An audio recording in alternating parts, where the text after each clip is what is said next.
துரந்தர் இந்தியாவையே வியக்க வைத்திருக்கிற ஒரு வெற்றி திரைப்படம் தான் இப்போ வெளியில் வந்திருக்கு. ஒட்டுமொத்த இந்தியாவும் இன்னைக்கு துரந்தர் படத்தை பற்றி தான் பேசிக்கிட்டு இருக்காங்க அப்படிங்கிறது எல்லாருக்குமே தெரியும். துரந்தர் படத்துடைய இரண்டாவது பாகம் த ரிவெஞ்ச் அது தமிழில் வந்திருக்கு. முதல் பாகத்தையே அவங்க தமிழில் மொழிமாற்றம் செய்து வெளியிட்டிருக்கலாம். ஆனால் தேட்டரில் வெறும் ஹிந்தியில் மட்டும்தான் வந்தது. ஓடிடியில் வந்ததுக்கப்புறமா அதில் தமிழில் பார்த்துட்டு எல்லாருமே கொண்டாடினாங்க. துரந்தருடைய இரண்டாவது பாகத்துக்கு மிகப்பெரிய எதிர்பார்ப்பு எழுந்ததுக்கு அப்புறமா தான் இன்னைக்கு இந்திய மொழிகள் அனைத்திலுமே மொழிபெயர்ப்பு செய்து அதை வெளியிட்டாங்க. தமிழில் வெளியானதுக்கு அப்புறமா நம்ம அதை பார்த்துட்டு பேசுவோம் அப்படின்னு நான் நினச்சிருந்தேன். பொதுவாக மூவி ரிவ்யூஸ் பண்ணுற அளவுக்கு நம்மளுக்கு பெரிய அளவுக்கு அறிவு கிடையாது. நம்ம ஒரு சினிமா பார்ப்போம், ரசிப்போம், அதை கொண்டாடுவோம், அதோடு சரி. சில விமர்சனங்கள் நான் எழுதியிருக்கேன், ஆனால் ரிவ்யூவாக அதை சொல்கிற அளவுக்கு நம்ம பெருசாக பண்ணதில்லை. ஆனால் இந்த படத்தை ரிவ்யூ பண்ணியே ஆகணும். ப்ளஸ் இந்த படத்து மேலே வைக்கக்கூடிய குற்றச்சாட்டுகளுக்கு நம்ம பதில் சொல்லியே ஆகணும் அப்படின்னு முடிவு பண்ணியிருந்தேன். ஸோ அதனால தான் இந்த வீடியோ. துரந்தரை ஒரு சினிமாவாக பார்க்கலாம். ஒரு பக்காவான action mass entertainment film, masala film அப்படின்னு சொல்லலாம். அதற்கான எல்லா விஷயமும் இந்த படத்தில் இருக்குது. ஹீரோஷிப் இருக்குது, பயங்கரமான வில்லன்கள், அதிரடியான வன்முறை காட்சிகள், பிரம்மாண்டமான காட்சிகள், இது எல்லாமே இந்த படத்தில் இருக்குது. ஸோ நீங்கள் ஒரு சினிமாவாக மட்டும் பார்க்கணும்னா கூட நீங்கள் இதெல்லாம் பார்க்கலாம். அதே சமயம் இந்த படத்து மேலே வைக்கக்கூடிய குற்றச்சாட்டு என்ன? துரந்தர் படம் ஒரு புரோபகண்டா படங்க, ஒரு பிரச்சார படங்க, இது வெறுப்பரசியலை விதைக்கிறது அப்படின்னு தொடர்ச்சியாக இந்த படத்தின் மேலே நெகட்டிவ் ரிவ்யூஸ் கொடுத்துக்கிட்டே இருக்காங்க. இந்த படத்தை யாரும் பார்க்கக்கூடாது, இந்த படம் வெறுப்பரசியலை விதைக்கிறது, இந்த படம் இஸ்லாமியர்களுக்கு எதிரான படம், அப்படி இப்படின்னு நிறைய விஷயங்கள் சொல்லிக்கிட்டே இருக்காங்க. உண்மையிலேயே இது புரோபகண்டா படமா அப்படிங்கிறது தான் இங்கே முக்கியமான கேள்வி. சரி, ஒரு புரோபகண்டா படம்னா என்ன அப்படிங்கிறது தானே நம்ம முதல்ல தெரிஞ்சுக்கணும். எல்லாரும் புரோபகண்டான்னு சொல்கிறாங்க அப்படிங்கிறதுக்காக நம்மளும் அதை அப்படியே சொல்லிகிட்டே போக முடியுமா? உண்மையிலேயே பிரச்சார படம்னா என்ன? ஒரு குறிப்பிட்ட கருத்தை, ஒரு குறிப்பிட்ட சித்தாந்தத்தை மக்களை ஏற்றுக்கொள்ள வைப்பதற்காக, மக்களை நம்ப வைப்பதற்காக உண்மைகளை மறைத்து உண்மைக்கு மாறான தகவல்களை சொல்லி, ஒருதலைபட்சமான தகவல்களை சொல்லி மக்களை ஏமாற்றுவது தான் ஒரு பிரச்சாரம் அப்படின்னு சொல்லலாம். அதை தான் புரோபகண்டா அப்படின்னு சொல்லலாம். இப்போ நீங்கள் இந்த இடதுசாரிகளுடைய புரோபகண்டா படத்தை எல்லாம் எடுத்து பார்த்தீங்கன்னா அவங்க இந்த விஷயத்தை தான் நமக்குள்ளே திணிக்க வராங்கன்னே நம்மளுக்கு தெரியாது. ஆனால் அதை திணிப்பாங்க. அதுதான் இந்த இடதுசாரி அரசியலுடைய வெற்றி. கம்யூனிசம் பேசுவாங்க, பெரியாரிசம் பேசுவாங்க, இதெல்லாம் இவங்க பேசிக்கிட்டே இருப்பாங்க. நமக்கே தெரியாமல் நம்மளுக்குள்ள இந்த விஷயங்களை திணிப்பது தான் இவங்களுடைய பிரச்சாரம். அதுதான் இவங்களுடைய வெற்றி. ஆனால் துரந்தர் படம் அந்த வேலையை செய்யுதா அப்படின்னு கேட்டால் இல்லவே இல்லை. அவங்க சொல்ல வேண்டிய விஷயத்தை நேரடியாகவே சொல்கிறாங்க. அவங்க சொன்னது எல்லாமே உண்மை. இந்த படத்தில் சொல்லப்பட்டிருக்கிற விஷயம் எல்லாமே உண்மையான விஷயங்கள். அதில் கொஞ்சம் கற்பனை கலந்திருக்கு அப்படிங்கிறதும் நிஜம். இந்தியாவில் தீவிரவாத சம்பவங்கள் நடந்தது என்பது உண்மை. மும்பை தாக்குதல் நடந்தது, டெல்லி, அகமதாபாத், பெங்களூரு, இந்த மாதிரி எல்லா நகரங்களிலும் தீவிரவாத சம்பவங்கள் நடந்தது என்பது உண்மை. ஆனால் அதற்கு பின்னாடி பாகிஸ்தானில் இதற்கு எப்படி திட்டமிட்டிருப்பார்கள் அப்படிங்கிறது கற்பனை. ஸோ இந்த விஷயத்தை நீங்கள் புரிஞ்சு பார்த்துக்கிட்டீங்கன்னா உங்களுக்கே ஈஸியாக புரியும். ஒரு உண்மை சம்பவம், அதற்கு பின்னாடி பாகிஸ்தான் தீவிரவாதிகள் தான் இருந்தாங்க அப்படிங்கிறது நம்மளுக்கு தெரியும். அந்த தீவிரவாதிகள் இந்த தாக்குதலுக்கு எப்படி திட்டமிட்டிருப்பார்கள், அவங்க என்ன மாதிரி ரியாக்ட் பண்ணுறாங்க, அவங்க எப்படி இந்தியாவை பார்க்குறாங்க அப்படிங்கிறது தான் இந்த படம். ஸோ அந்த தீவிரவாதிகள் இந்தியாவை எப்படி பார்க்கிறார்கள் அப்படிங்கிறத படத்துடைய இயக்குனர் கற்பனை செஞ்சு எழுதிட்டாரா அப்படின்னு கேட்டால் அதுவும் கிடையாது. அந்த தீவிரவாதிகள் எல்லாம் இந்தியாவை எப்படி பார்க்கிறார்கள், இந்தியாவை துண்டாட நினைக்கிறார்கள், இந்தியாவை அழிக்க நினைக்கிறார்கள் என்பதை அவர்களே பல முறை வெளிப்படையாக பேசியிருக்காங்க. இன்றும் பாகிஸ்தானில் அந்த மாதிரி தான் பேசப்படுது. இந்தியா என்றாலே வெறுப்பு அப்படிங்கிறது தான் அவங்களுக்கு கற்றுக் கொடுக்கப்படுகிறது. ஸோ அந்த விஷயமும் முழுமையான கற்பனை இல்லை அப்படிங்கிறது தான் நம்ம புரிஞ்சுக்கணும். ஸோ அப்போ இந்த படத்தில் சொல்லியிருக்கிற விஷயங்கள் அனைத்துமே உண்மையை தான் சொல்லியிருக்காங்க.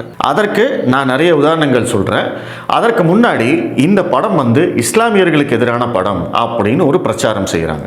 இஸ்லாமியர்களுக்கு எதிராக வெறுப்பரசியலை விதைக்கிறது அப்படின்னு பிரச்சாரம் செய்கிறாங்க. இந்த படம் முழுக்க முழுக்க நடக்கிறது பாகிஸ்தானில் படம் நடக்கிற போது அங்கே இருக்கிறவங்களை இஸ்லாமியர்களாக காண்பிக்காம வேறு எப்படி காண்பிக்கிறது?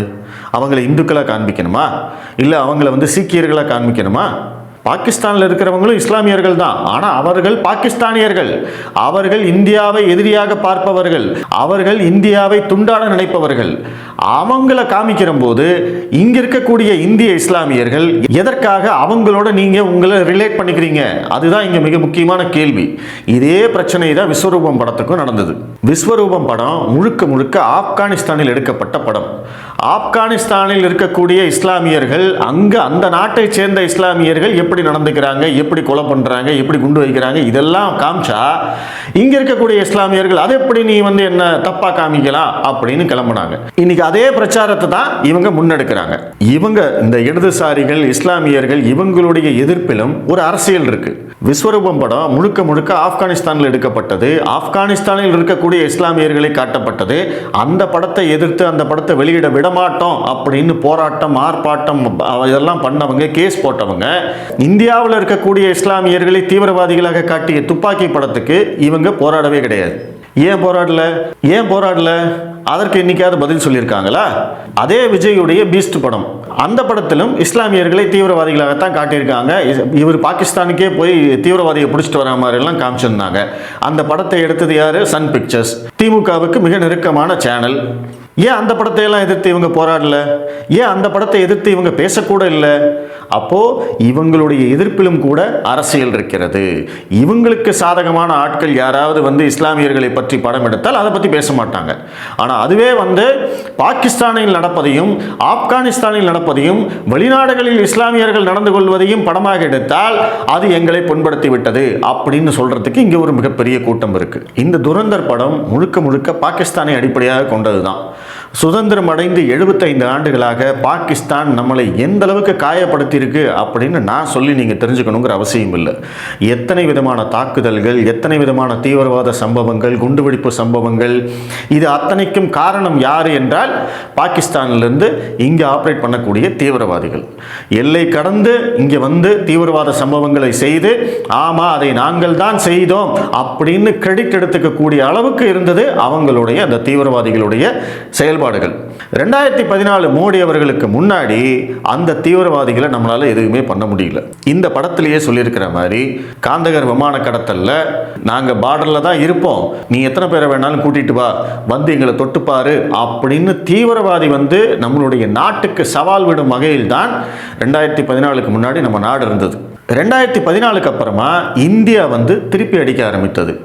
நீ எங்க மேல கை வச்சேன்னா நாங்களும் கை வைப்போம், நாங்களும் அடிப்போம், அந்த கையே இருக்காது அப்படிங்கிற அளவுக்கு இந்தியா திருப்பி அடிக்க ஆரம்பித்தது. இதில் நல்லா புரிஞ்சுக்கோங்க, இந்த திருப்பி அடிக்க ஆரம்பித்தது அப்படின்னு சொன்னது நான் இந்தியா தான் திருப்பி அடிக்கிறதுன்னு சொல்கிறேன். பிஜேபி பண்ணாங்க, மோடி பண்ணாங்க அப்படின்னு சொல்லலை. இந்த நாட்டுடைய கேரக்டர் மாறி இருக்கு அப்படிங்கிறது தான் இங்கே முக்கியம். அதைத்தான் இந்த படம் பதிவு செய்திருக்கிறது. இந்தியா என்ற நம்மளுடைய தேசத்துடைய அந்த கேரக்டர் மாறி இருக்கு. இதற்கு முன்னாடி எல்லாம் தீவிரவாத தாக்குதல் நடந்தது என்றால் அமைதி பேச்சுவார்த்தை அப்படின்னு சொல்லுவோம். அதற்கு பிறகு கொஞ்ச நாள் தீவிரவாதிகள் கொண்டு போடாமல் இருப்பாங்க. அடுத்த ஒரு 3 மாதம் 6 மாதத்துக்கு அப்புறம் மறுபடியும் வந்து கொண்டு வைப்பாங்க. மறுபடியும் நம்ம பேச்சுவார்த்தை நடத்துவோம், கை குலுக்குவோம். ஆனால் இப்போ என்ன பண்ணுறோம்? நீ இந்த மண்ணில் காலை வச்சு ஏதாவது சம்பவம் பண்ண அப்படின்னா நானும் சும்மா இருக்க மாட்டேன், நானும் ஓ மண்ணில் வந்து காலை வைப்பேன். யாரெல்லாம் அந்த சம்பவத்துக்கு காரணமானவர்களோ அவர்கள் அத்தனை பேரையும் கூண்டோடு கைலாசத்துக்கு அனுப்புவேன் அப்படிங்கிறது தான் இன்னைக்கு இந்தியாவுடைய கேரக்டர். அதை இந்த படம் பதிவு செய்திருக்கிறது. அதற்கு பெஸ்ட் எக்ஸாம்பிள் உங்களுக்கு சொல்லணும் அப்படின்னா இந்த படம் பார்த்தவங்களுக்கு கண்டிப்பாக புரியும். முதல் பாகத்தில் மும்பை தீவிரவாத தாக்குதல் சம்பவத்தை காமிப்பாங்க. அங்கே இருக்கக்கூடிய தீவிரவாதிகள் எல்லாம் உட்காந்து லைவில் பார்த்துக்கிட்டு இருப்பாங்க. மும்பையில் தாஜ் ஹோட்டலில் பயங்கரமான தீவிரவாத சம்பவம், தாக்குதல் சம்பவம் நடந்துக்கிட்டே இருக்கும். அதை வந்து அந்த படத்தோட ஹீரோ ரன்வீர் சிங்கும் பார்த்துக்கிட்டே இருப்பார். அவரால் ஒன்றும் பண்ண முடியாது, அவரால் கையாளாகத்தனம், நம்மளால் எதுவுமே பண்ண முடியலே அப்படிங்கிற ஆற்றாமையிலையும் அந்த தீவிரவாத சம்பவத்துக்கு நம்ம கையாலேயே வந்து ஆயுதம்லாம் கொடுத்துருக்கோமே அப்படிங்கிற விரக்தியிலையும் வழியிலையும் அவர் வந்து ரொம்ப சோகமான ஒரு மனநிலையில் வந்து அந்த காட்சியை பார்த்துக்கிட்டு இருப்பார். 2வது பாகத்தில் அதே மாதிரி இன்னொரு காட்சி வருது. ஹீரோ வந்து ஒரு இடத்துக்கு போவார். அந்த இடத்துல ஒரு டிவி ஓடிட்டு இருக்கும். அந்த டிவியில் லைவ்ல என்ன சொல்லுவாங்கன்னா யூரி தாக்குதல் சம்பவத்தை பற்றி சொல்லுவாங்க. அந்த யூரி தாக்குதல் சம்பவம்ங்கிறது என்ன? நம்ம நாட்டுக்கு வந்து நம்மளுடைய இராணுவ வீரர்களை சுட்டு கொன்ற அந்த தீவிரவாதிகளை நம்ம எல்லை தாண்டி போயிட்டு பாகிஸ்தானுக்குள்ளே போயிட்டு அவங்கள அடிச்சுட்டு வந்தோம். அதுதான் அந்த தாக்குதல். அந்த சம்பவம் வந்து டிவியில் லைவில் ரிப்போர்ட் பண்ணிக்கிட்டு இருப்பாங்க. இந்த மாதிரி இந்தியா பண்ணியிருக்கு அப்படின்னு சொல்லி ரிப்போர்ட் பண்ணிக்கிட்டு இருக்கிற போது அதை பார்க்கக்கூடிய ஹீரோ அதை ஒரு 10 செகண்ட் அப்படியே பெருமிதமாக பார்த்துட்டு அவர் கடந்து போவார். இதுதான் அந்த கேரக்டர் டிஃபரன்ஷன். 2014க்கு முன்னாடி நம்மளுடைய நாடு எப்படி இருந்தது, இன்னைக்கு எப்படி இருக்கு அப்படிங்கிறது தான் இந்த கேரக்டர். இதை புரிஞ்சுக்காம இங்க பல பேர் வந்து புரோபகண்டா படம், பிரச்சார படம் அப்படி இப்படின்னு சொல்லிக்கிட்டு இருக்காங்க. அப்படின்னா அவங்களுக்கு வந்து உண்மையிலேயே இது வந்து ஒரு பிரச்சார படமா ஆகிடுமோ, இது வந்து பாஜகவுக்கு மைலேஜ் கொடுத்துருமோ அப்படிங்கிறது தான் அவங்களுடைய கவலையா இருக்கு. இந்த படத்துல நிறைய உண்மைகள் சொல்லப்பட்டிருக்கு அப்படிங்கிறதையும் நான் முன்னாடியே சொல்லியிருந்தேன். என்னென்ன உண்மைகள் சொல்லப்பட்டிருக்கு? பாகிஸ்தான்ல நம்மளுடைய கரன்சிகள் கள்ள நோட்டாக அச்சடிக்கப்பட்டு அவை இந்தியாவுக்குள் விநியோகிக்கப்பட்டது அப்படிங்கிறது உண்மை. அதற்கு வந்து நிறைய ஆதாரங்கள் இருக்கு. அதை தான் இந்த படத்திலையும் காமிச்சிருக்காங்க. பாகிஸ்தான் கிட்ட எப்படி வந்து நம்மளுடைய அந்த அச்சடிக்கும் எந்திரம் போச்சு, அந்த பிளேட் எப்படி போச்சு அப்படிங்கிறத பற்றி எல்லாம் இங்கே ஏகப்பட்ட விஷயங்கள் இருக்கு. அதை பற்றியும் நம்ம தொடர்ச்சியாக பேசிக்கிட்டே தான் இருக்கோம். நம்மளுடைய கரன்சியை கள்ள நோட்டாக அடித்து இந்தியாவுக்குள்ள விநியோகம் செஞ்சு நம்மளுடைய பொருளாதாரத்தை சீரழிப்பதோடு இல்லாமல் அந்த பணத்தை வச்சு அவங்க ஆயுதங்கள் வாங்கி அந்த ஆயுதங்களை கொண்டும் நம்ம மேலே தாக்குதல் நடத்திக்கிட்டு இருந்தாங்க. இப்படித்தான் வந்து இந்தியா இருந்தது. அதற்கு வந்து ஒரு முற்றுப்புள்ளி வைக்கும் விதமாகத்தான் டிமானிட்டைசேஷன் செய்யப்பட்டது அப்படிங்கிறது இந்த படத்துல ஒரு காட்சியா வருது. டிமானிட்டைசேஷன் வந்து வெறும் இந்த பாகிஸ்தான் தீவிரவாதிகளுக்காக செய்யப்பட்டதா, பாகிஸ்தான்ல இருக்கக்கூடிய கள்ள நோட்டுக்காகத்தான் டிமானிட்டைசேஷன் செய்யப்பட்டதா அப்படின்னு கேட்டா கண்டிப்பாக கிடையாது. இந்த படத்தில் பிரதமர் மோடி அவர்கள் பதவியேற்பதும் காட்டப்பட்டிருக்கு. அதே பிரதமர் மோடி அவர்கள் டிமானிட்டைசேஷன் அறிவிப்பு செஞ்சதும் காட்டப்பட்டிருக்கு. அவர் அறிவிப்பு செய்யும் போதே ரொம்ப தெளிவாக சொல்லுவார், இது வந்து கள்ளப்பணத்தை கருப்பு பணத்தை ஒழிப்பதற்காகவும் தீவிரவாத சம்பவங்களை தடுப்பதற்காகவும் தான் செய்யப்படுகிறதுன்னு இந்த ரெண்டு காரணமுமே சொல்லப்பட்டது. ஆனால் நம்மளுக்கு வசதியாக கருப்பு பணத்தை ஒழிக்கிறதுக்கு தானே நீ வந்து டிமானிட்டைசேஷன் கொண்டு வந்த, இனி இது இப்போ வந்து திடீர்னு தீவிரவாதிகளுக்காகத்தான் கொண்டு வந்தேன்னு சொல்றியே அப்படின்னு இப்போ புதுசாக வந்து கேள்வி கேட்டுக்கிட்டு இருப்பாங்க. ஆனால் உண்மை என்னன்னா அந்த டிமானிட்டைசேஷன் அறிவிப்பு செஞ்ச போதே இதையும் சேர்த்து தான் சொன்னாங்க. 500-1000 ரூபாய் நோட்டுகள் செல்லாது என்று அறிவித்ததனால் இந்தியாவில் கருப்பு பணம் ஒழிந்து விட்டதா அப்படின்னு கேட்டிங்கன்னா கண்டிப்பாக ஒழியலை. அதில் வந்து இந்த அரசாங்கத்துடைய முயற்சி தோல்வியடைந்து விட்டது என்பது உண்மைதான். ஏன்னா எல்லா பணமும் வங்கிக்கு திரும்ப வந்துருச்சு.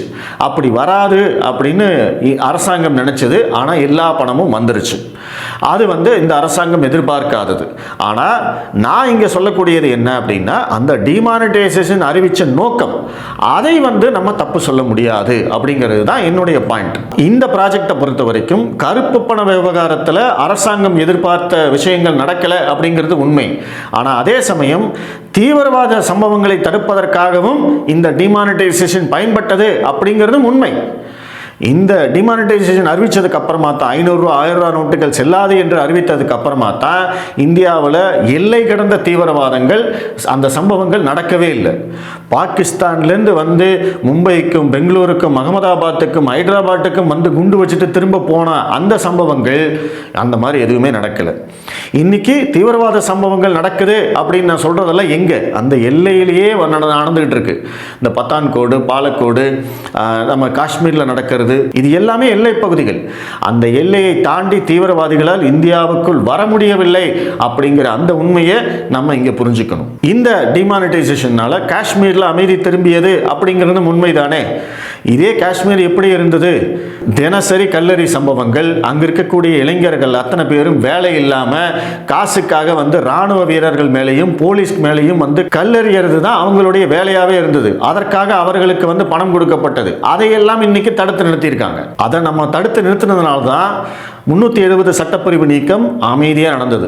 ஒரு வன்முறை சம்பவம் இல்லாமல் அங்கே நடத்த முடிஞ்சது. இன்னைக்கு காஷ்மீர் வளர்ச்சி பாதையில் இருக்கு. இன்னைக்கு அங்கே இருக்கக்கூடிய இளைஞர்களுக்கு வேலை இருக்கு.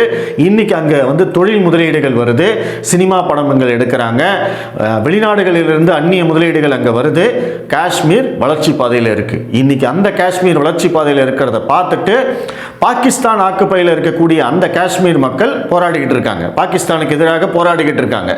இந்த வளர்ச்சி எங்களுக்கு வேண்டும் அப்படின்னு அவங்க கேட்டுக்கிட்டு இருக்காங்க. ஸோ இந்த மாற்றங்கள் எல்லாத்துக்கும் ஆரம்ப புள்ளி எங்க அப்படின்னா இந்த டிமானிட்டைசேஷன் அப்படிங்கிறதுல எந்த மாற்று கருத்தும் இருக்க முடியாது. ஸோ அந்த இடத்துல வந்து இந்த அரசாங்கத்துடைய அந்த முடிவு பலன் கொடுத்திருக்கு அப்படிங்கிறது தான் உண்மை. அதைத்தான் இந்த படமும் சொல்லியிருக்கு. அதுக்கப்புறம் இந்த படத்தில் காண்பிக்கப்பட்ட நபர்கள், கேரக்டர்கள், காண்பிக்கப்பட்ட சில சம்பவங்கள் அனைத்தும் உண்மையா அப்படின்னு கேட்டால் அதற்கு நான் வந்து உங்களுக்கு ஆதாரத்தோட பதில் சொல்றேன். முதல் பாகத்தில் காண்பிக்கப்பட்ட அந்த ரகுமான் டெக்காய்ட், அந்த மாதிரியான ஒரு ரவுடி தாதா அங்கே இருந்தாரா அப்படின்னு கேட்டால் ஆமா, உண்மை, அங்கே இருந்திருக்காரு. படத்தில் வரக்கூடிய சஞ்சய் தத் கேரக்டர் சௌத்ரி அஸ்லாம் எஸ்பியா வராரு இல்லையா, அந்த கேரக்டரும் ரியல் கேரக்டர் தான். அந்த கேரக்டர் இறந்து போனதும் அவருடைய வாகனத்தில் ஒரு மனித வெடிகுண்டு வாகனம் வந்து மோதி தான் அவர் இறந்து போனார் அப்படிங்கிறதும் உண்மையான செய்தி. அதற்கு பிறகு உத்தரப்பிரதேசத்தை சேர்ந்த ஆதிக் அகமது அப்படிங்கிற ஒரு கேரக்டரை காமிப்பாங்க. அந்த கேரக்டரும் உண்மை. அவர் வந்து உத்தரப்பிரதேசத்தில் எம்பியா இருந்திருக்காரு. இஸ்லாமிய மக்களின் மிகப்பெரிய நம்பிக்கையை பெற்றவர். ஆனால் மிகப்பெரிய தாதா. அவர் மேலே வந்து கொலை, கொள்ளை, கற்பழிப்பு அப்படின்னு இல்லாத கேஸே கிடையாது. அந்த அளவுக்கு வந்து ஒரு கிரிமினல். அந்த கிரிமினலுக்கும் பாகிஸ்தானை சேர்ந்த ஐஎஸ்ஐ மற்றும் லஷ்கர்-இ தொய்பா அந்த தீவிரவாத அமைப்புகளுக்கும் தொடர்பு இருக்கு என்று நிரூபிக்கப்பட்டதும் உண்மை. அவர் இங்கிருந்து டைரக்டா வந்து பாகிஸ்தானோட தொடர்புல இருந்தாரு அப்படிங்கிறது உண்மை. அதுக்கப்புறம் அவர் படத்தில் எப்படி சுட்டுக் கொல்லப்பட்டாரோ அதே மாதிரி தான் உத்தரப்பிரதேசத்தில் அவரை சுட்டுக் கொன்னாங்க. இதுவும் நடந்த உண்மை சம்பவம். இந்த படத்தோட இறுதிக்கட்ட காட்சியில் பார்த்தீங்கன்னா தொடர்ச்சியாக வந்து தீவிரவாதிகள் கொல்லப்படுவார்கள். அவர்கள் கொல்லப்படும் போது எல்லாமே அவர்கள் இந்தியாவில் எந்த இடத்தில் தீவிரவாத சம்பவத்தில் தொடர்புடையவர்கள் அப்படிங்கிறதையும் வந்து ஒரு சப்டைட்டிலாவே போட்டு காமிப்பாங்க. அந்த இடத்துல குறிப்பிடக்கூடிய அந்த சம்பவங்கள் அனைத்துமே உண்மையான சம்பவங்கள், இந்தியாவில் நடைபெற்ற சம்பவங்கள். பிளஸ் அந்த தீவிரவாதிகளும் உண்மையான நபர்கள் தான், அந்த பெயர்களும் உண்மையான நபர்கள் தான். தீவிரவாதி அபு காட்டல், சைபுல்லா காலித், முப்தி ஷா மிர், முப்தி பயஸ் முகமது, இந்த மாதிரி 32 தீவிரவாதிகள், இந்தியா மீது தாக்குதல் நடத்திய தீவிரவாதிகள், இந்தியா மீது தாக்குதல் நடத்துவதற்கு திட்டமிட்ட தீவிரவாதிகள் பாகிஸ்தானிலேயே வந்து சுட்டுக் கொல்லப்பட்டார்கள். இதற்கு வந்து செய்தி ஆதாரமே இருக்கு. அதை செய்தது இந்தியாவா அப்படின்னு கேட்டீங்கன்னா அது வந்து நம்மளுக்கு தெரியாது. இந்த படத்தில் அது வந்து இந்திய ஒற்றர்களால் நிகழ்த்தப்பட்டது அப்படின்னு கிளைம் பண்ணியிருக்காங்க. ஆனால் அதற்கு வந்து இந்தியா எந்த ஆதாரமும் கொடுக்காது, பாகிஸ்தானும் இது வரைக்கும் எந்த ஆதாரமும் இல்லை. இந்தியா தான் இதை சம்பந்தப்பட்டிருக்கு அப்படின்னு பாகிஸ்தானால இப்போ வரைக்கும் நிரூபிக்க முடியல அப்படிங்கிறது உண்மை.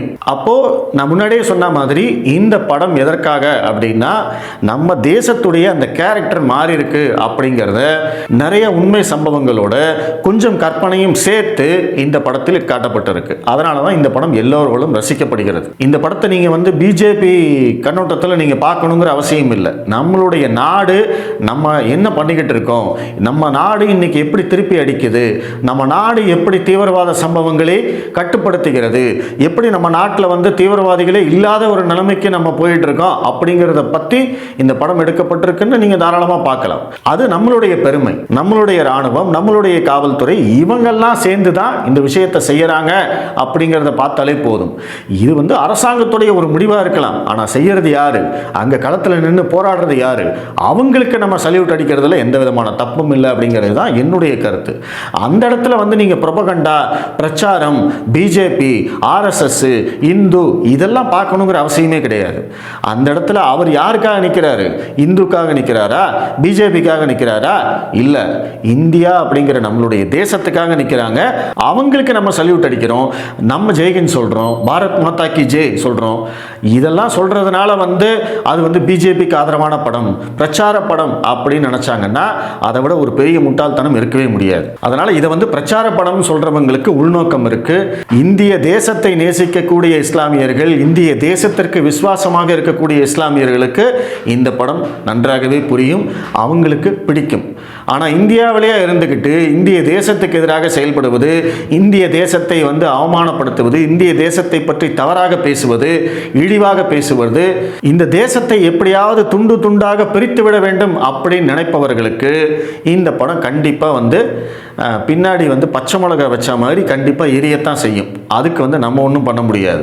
அதனால் இந்த படம் வந்து கண்டிப்பாக ப்ரொபகண்டா படம் கிடையாது, பிரச்சார படம் கிடையாது. நீங்கள் வந்து ஒரு சினிமாவாகவும் பார்க்கலாம், நம்மளுடைய இந்தியாவோட கேரக்டர் எப்படி மாறி இருக்கு அப்படிங்கிறதுக்காகவும் நீங்கள் பார்க்கலாம். இதில் காட்டப்பட்ட சம்பவங்கள் அனைத்தும் வந்து உண்மை.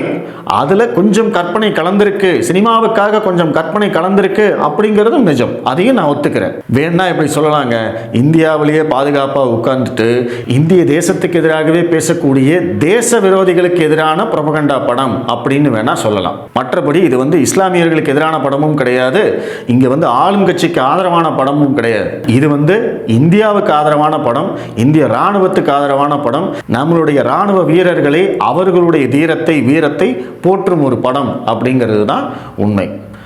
இதை பற்றின உங்களுடைய கருத்துக்களை சொல்லுங்க. நம்ம மீண்டும் சந்திப்போம். நன்றி.